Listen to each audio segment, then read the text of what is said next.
سلام رفقا، محمد هستم. این یکی از نمونه کارهای اخیر منه که با کمک HTML CSS و جاواسکریپت نوشتمش و همونطور که مشاهده میکنید با حالت موبایل کاملا سازگاره و رسپانسیو است. بخشی از این سایت رو با بوتسترپ طراحی کردم و این سایت منوهای شامل درباره من، مهارت‌ها، نمونه کارها، مقالات و تماس با من رو داره. همونطور که مشاهده میکنید اسکرول بسیار نرمی داره و به پایین که اسکرول میکنیم با یک نرمی خاصی اسکرول میشه و این حس خوبی رو به کاربر ما میده و باعث جلب توجه کاربر ما میشه.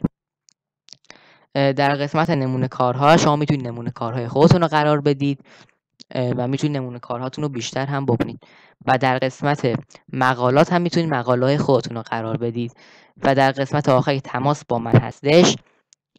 کاربر شما میتونه پیام خودش رو به شما بده و شما میتونید پیام کاربرتون رو بخونید. اگر شما هم علاقه‌مند هستی که من چنین سایتی رو برای شما طراحی کنم، کانال منو سابسکرایب کنید، فیلم منو لایک کنید و کامنت بدید که من برای شما چنین سایتی رو طراحی بکنم.